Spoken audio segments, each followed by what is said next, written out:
Olá pessoal, estamos aqui hoje para mais um episódio de Show Fun Talks e hoje a gente vai falar sobre um assunto que muitas empresas acreditam dominar, mas será que dominam? Vamos falar sobre justa causa. E está aqui conosco para explorar esse tema a doutora Mariana Lima. É um prazer te receber aqui com a gente, viu? Muito obrigada, de antemão. Gostaria de agradecer pelo convite de participar do podcast. É realmente uma honra estar aqui, ainda mais a presença dessas duas figuras, doutora Sheila e doutora Nayara. Nós que agradecemos, obrigado por ter aceitado o convite. E pessoal, vamos lá. Você tem um funcionário na sua empresa e descobre que ele tá te roubando tem anos. Vai e o manda embora, por justa causa. Passa meses, recebe uma citação, um processo trabalhista e descobre que no fim você vai ter que pagar essa conta. Por que será? Por que isso acontece? Então, gente, primeiramente, acho que cabe a gente ressaltar o que é essa possibilidade de justa causa, né? A justa causa ela é uma das possibilidades de rescisão do contrato de trabalho e ela é aplicada basicamente quando há o cometimento de alguma falta grave por parte do empregado. Essa falta grave, ela vai ensejar justamente essa rescisão por justa causa e essa é a penalidade máxima prevista do direito do empregador. Então, consequentemente, o empregado com isso vai perder todo aquele pacote completo de direitos rescisórios que seriam devidos na possibilidade, por exemplo, de uma demissão sem justa causa. Mas o que acontece? O empregador não pode simplesmente chegar do dia para a noite e achar que aquela falta que o empregado cometeu se trata de uma falta grave e demiti-lo ele com base na demissão por justa causa, desculpa. Então, o que acontece? O legislador, pensando nisso, ele elencou todas as possibilidades e que são cabíveis à possibilidade de justa causa no artigo 482 da CLT. Lá estão tipificadas a desídia, a improbidade, a má conduta do funcionário. E, além disso, além de ter que ser tipificada essa conduta, tem que ser previsto nesse rol, também temos que ter aquele princípio da imediatidade. Ou seja, não adianta nada o funcionário no belo dia comete alguma falta de improbidade, ou de desídia, ou de abandono de emprego mesmo que seja. O empregador tem conhecimento disso, apura os fatos e mesmo assim não faz nada. Ele guarda aquela falta na gaveta e deixa para ser utilizada mais para frente, quando às vezes ele não está contente com o desempenho do funcionário e acaba por demitindo ele por justa causa, com base às vezes numa falta que aconteceu, não sei, há um mês atrás, há 40 dias atrás. Isso não pode, porque isso fere o princípio justamente da imediatidade.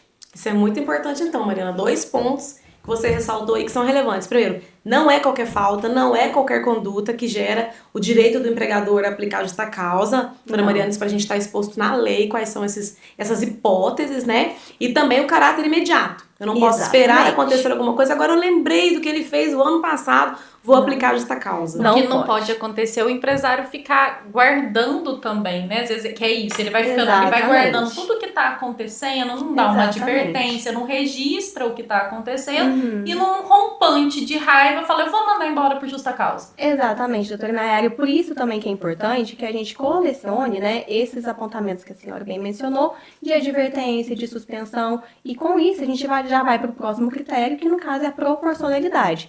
Por que nós temos esse critério? Porque nem toda falta cometida pelo empregado automaticamente vai ser uma falta grave que vai ocasionar, né, consequentemente, uma demissão por justa causa de forma imediata. Tem que ter uma proporção daquilo.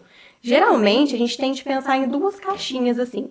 Tem algumas faltas que ensejam, sim, essas medidas de advertência e de suspensão.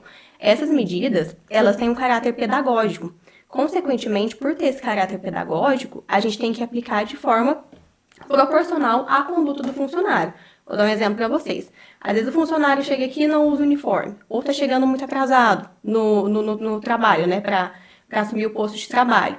E isso não pode ocasionar uma justa causa de forma efetiva, de forma imediata, porque não é proporcional.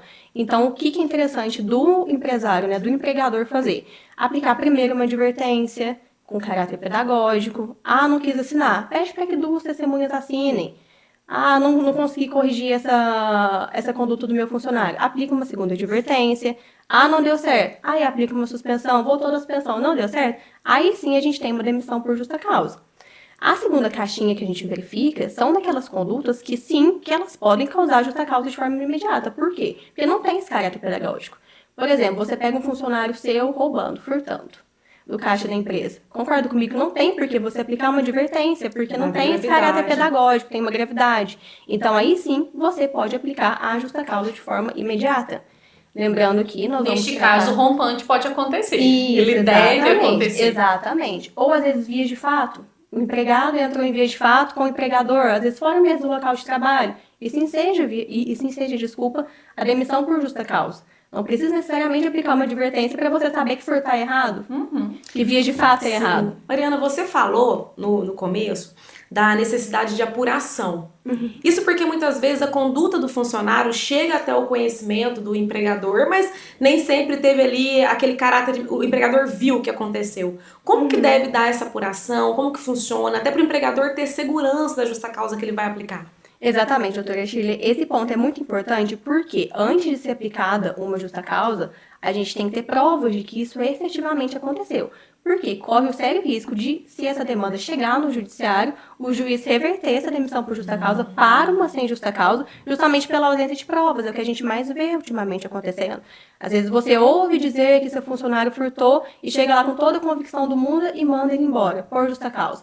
Não pode? Isso vai ter, consequentemente, um pedido de reversão na Justiça do Trabalho e até pode ser passível de indenização por danos morais. Dependendo da acusação que você faz para o funcionário, do motivo da demissão, isso pode ensejar danos morais. Os danos morais hoje, atualmente na Justiça do Trabalho, são altíssimos. Até porque gera uma consequência para a vida do empregado, uma dispensa por justa causa, né? Com certeza. Então é bom que o empregador colecione, esses elementos de prova.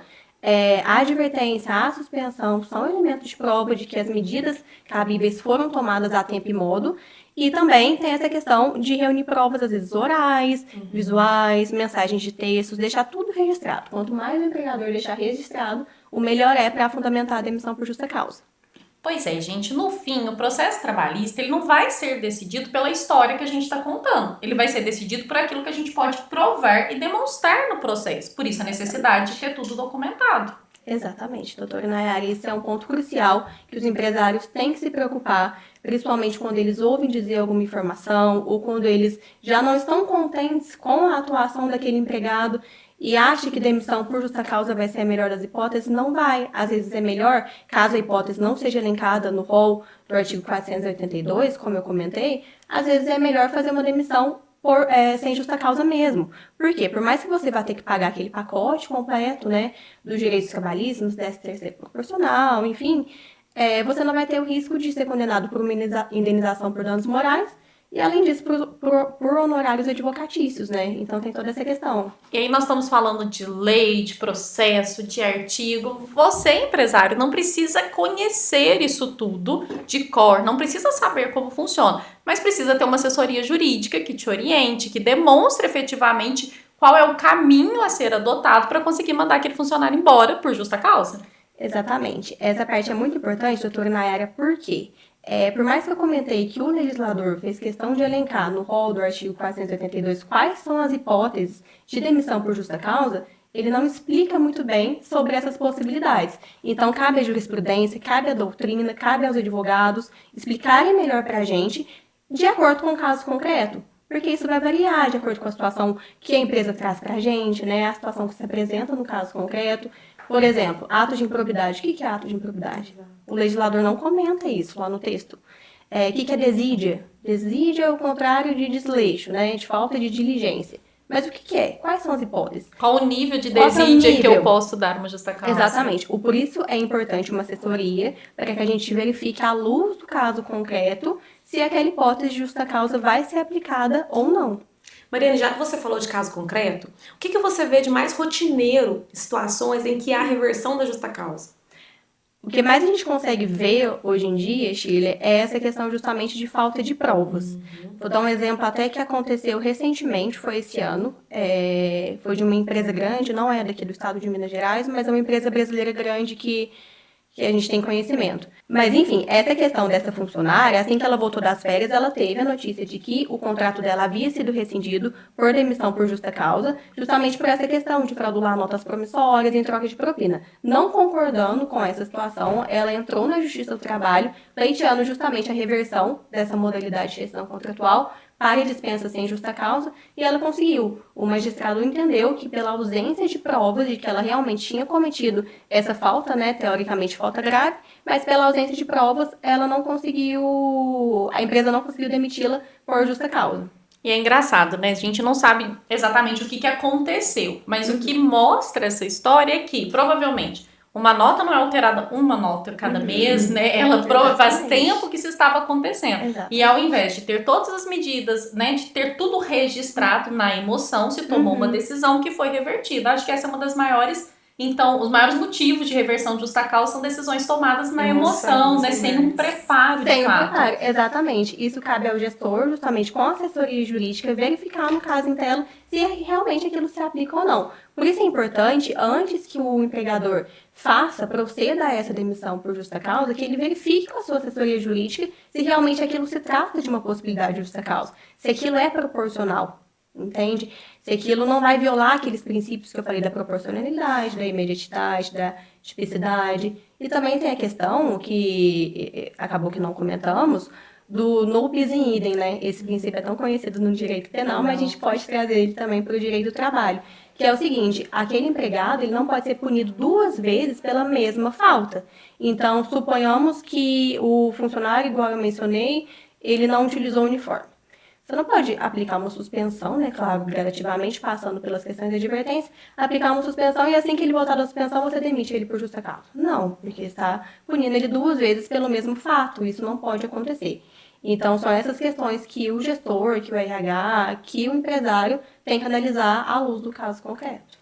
Gente, justa causa ela exige cautela, prova e procedimento correto. Uma decisão equivocada, uma decisão despreparada pode levar a sérios prejuízos para a empresa, para o empregador. Exatamente. O que o empresário tem que pensar é uma forma muito simples da gente verificar se estão presentes esses critérios, esses requisitos. Quando aquele caso, se aquele caso chegar ao judiciário, o julgador, o magistrado vai ter dó, vai sentir pena do empregado, vai achar que aquilo foi proporcional. Porque se o magistrado for sentir pena, achar que aquela medida não foi aquela medida tão grave, né, que a demissão é por justa causa, não foi a medida cabível naquele caso, muito provavelmente vai ter rescisão. E dependendo do caso, igual eu falei, ainda pode ser condenado ao pagamento de indenização por danos morais, além de honorários advocatícios competenciais. Equilíbrio, uma análise bem feita, uma assessoria jurídica estruturada pode evitar esses prejuízos. Né? Exatamente, com certeza. Doutora Mariana, muito obrigada pela sua presença, esclarecimentos. E você que assistiu o episódio, gostou, curta, compartilhe, deixe seu like. E a gente se encontra no próximo episódio. Obrigada, pessoal. Até o próximo episódio. Obrigada, eu que agradeço a presença mais uma vez. Até mais.